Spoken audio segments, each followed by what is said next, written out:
안녕하세요. 계단 타일 시공하는 십선비입니다.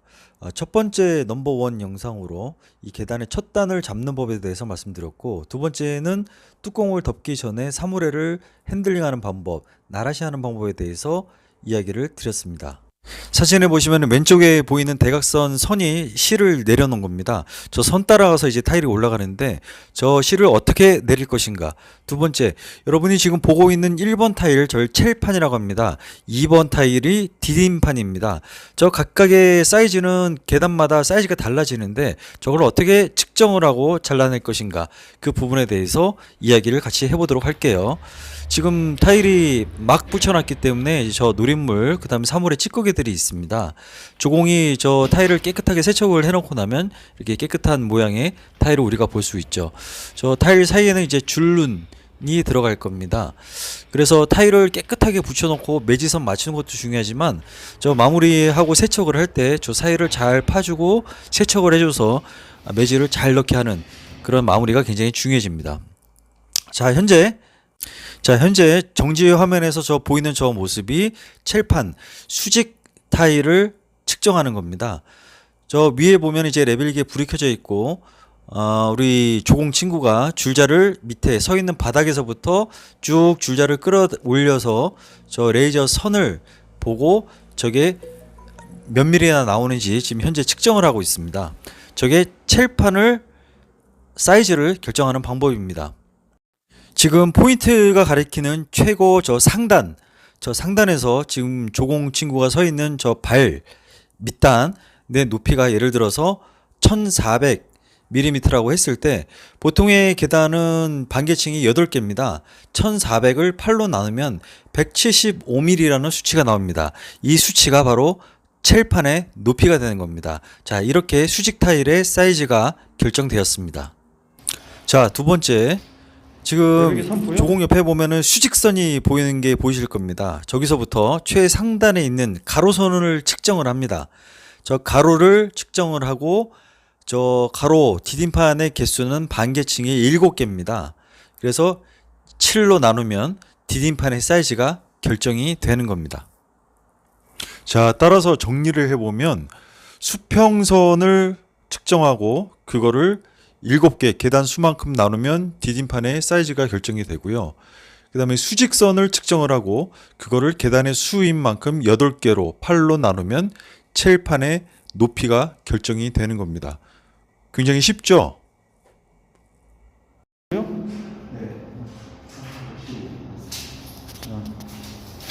예전에 구시대적인 방법으로 저렇게 일일이 계단 골조를 하나씩 다 재보고 그거의 평균을 내는 좀 오래된 방법도 있지만 저 방법은 요즘엔 별로 추천드리지는 않습니다. 아니, 요즘에는 좋은 레벨기들이 많은데 굳이 저런 방법을 쓸 필요는 없겠죠. 자, 실 따라서 거의 마무리가 된 상태입니다. 저 왼쪽에 실이 지금 보이죠. 그리고 한 단, 두 단 올라가면 이제 마무리가 됩니다. 저 실의 위치를 잘 봐야지 됩니다. 저게 우리가 레이저 레벨기 가지고 측정을 했던 바로 그 높이, 최고 상단의 높이입니다. 저 실의 위치가 계단을 첫 단을 잡고 올라가면서 최종적으로 내가 도달하고자 하는 높이입니다. 저기에 실을 고정시켜 놓고 이단부터 잡아서 저 실 따라서 붙여서 올라가는 겁니다. 자, 첫 단을 잡고 나서 이제 두 번째 단을 지금 하고 있습니다. 그냥 여러 번 얘기 드리다시피 저렇게 실 따라서 그 높이를 봐가면서 계속 그대로 올라가면 되는데, 자, 문제는 이제 여기서부터 발생을 합니다. 지금부터 이제 꿈과 모험의 세계가 시작이 됩니다. 현재 지금 보고 계신 골조는 그 아파트의 기준층입니다. 그래서 보통 보면 저층부 2층에서 꼭대기가 25층이라고 했을 때 약 한 24층 정도 기준층이죠. 기준층에는 지금 골조가 각이 굉장히 예쁘게 잘 져 있고 크게 변수가 없다고 이전 영상에서 제가 말씀드렸습니다. 그냥 아무 생각 없이 옛 추억을 생각을 하면서 계단을 붙여 올라가고 음악을 들으면서 올라가면 됩니다. 자, 문제는 이곳입니다. 여기서부터 꿈과 모험의 세계가 시작됩니다. 자, 지금 1층을 마무리했고요. 이제부터 지하로 내려갈 겁니다. 벌써부터 어두컴컴하죠. 오른쪽에 보면 나무에 실이 묶어져 있습니다. 위에서 묶어놓고 밑으로 실을 내려서 고정을 시킵니다. 보통 못으로 고정을 하는 방법도 있지만 저 방법이 편해서 저는 저렇게 하고 있습니다.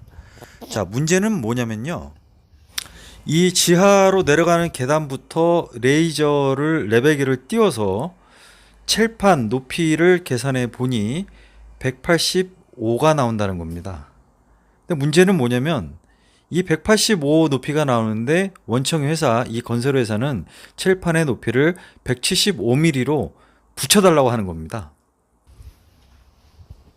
저 계단의 상단에서부터 조공이 발로 밟고 있는 바닥까지 높이가 1480이 나왔습니다.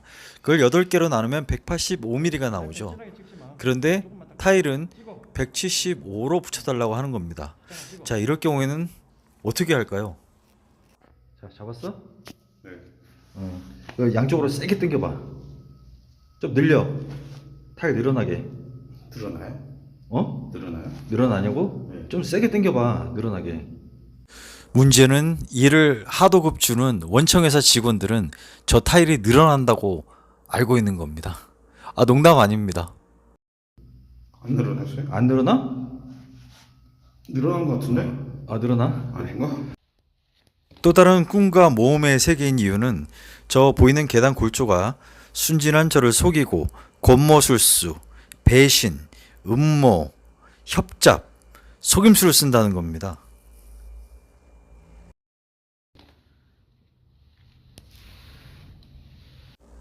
잠깐, 여기서 저 골조와 실의 위치를 보면 타일이 들어가야 될 자리에 골조가 차지하고 있습니다. 여기도 마찬가지죠?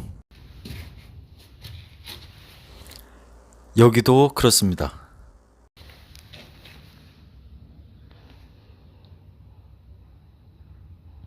벽체든 바닥이든 계단이든 간에 저 실의 존재는 굉장히 중요합니다. 그런데 계단에서의 실은 좀 다른 의미를 가지는데요. 내가 저 실을 따라가고 싶지만 따라갈 수가 없는 상황들이 너무 빈번하게 발생을 한다는 겁니다. 그래서 저 실이란 존재는 그냥 참고사항 정도지 저 실을 믿고 그대로 갈 수가 없는 상황이 너무 많이 발생을 합니다. 다 감각적으로 요령껏 해결하고 그걸 넘어가야 되는 상황이 너무 많이 발생한다는 거죠.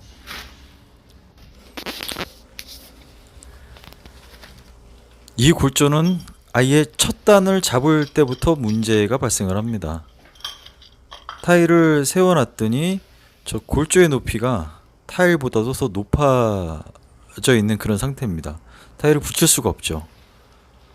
자, 이렇게 여러 가지 변수가 계단에서 많이 발생을 하는데 저걸 원칙적으로 해결하려고 들면 답이 없는 경우가 많이 발생합니다. 원칙적으로 해결하기 위해서는 원청 관리직을 불러서 저 계단 골조를 해머 드릴로 다 높이를 맞춰서 깨부셔야 됩니다. 하지만 실질적으로 그렇게 일을 하다 보면 그렇게 할 수가 없는 게 현실이고, 그러다 보니 최대한 시각적으로 티가 안 나게 저 상황을 넘어가야 되는 경우가 많이 발생을 하게 됩니다. 자, 그래서 정리하자면 계단 타일에서의 저 실은 참고 사항일 뿐이고 그 원칙적으로 붙여나갈 수가 없다. 그래서 감각과 또 요령을 많이 활용을 해서 저 상황을 넘어가야 되는데, 자, 문제는 어떤 방법은 여러 가지가 있습니다만 어떤 방법을 쓰든지 간에 시각적으로 이상한데 원청 직원한테 들키거나 소비자한테 들킬 만한 상황을 피해가는 것이 핵심 요령인 겁니다. 저도 저렇게 1.2mm 스페이스를 써서 레벨기 띄워서 정확하게 이렇게 시공을 하고 싶지만 계단 타일이라는 것 자체가 골조의 문제 때문에 저렇게 원칙적으로 붙일 수 없는 현실이 참 굉장히 안타깝고요. 그래서 여러 가지 요령도 필요하고 감각적으로 해결해야 될 문제가 가장 많은 부분 중 하나가 계단 타일이 아닌가 합니다. 그제 댓글을 보니까 저 샤시조차도 호스별로 사이즈가 달라서 기성품이 아니라 실측을 해서 제작해와서 끼운다고 하는데 골조가 문제긴 문제네요. 어쨌든 지하 마무리하고 나왔고요. 오늘 퇴근합니다. 날씨가 아직은 밝네요. 오늘도 기공 형님들, 조공 형님들, 우리 노가다 형님들 하루 동안 고생 많으셨습니다. 푹 쉬시고 내일도 또 화이팅입니다. 좋은 주말 보내세요.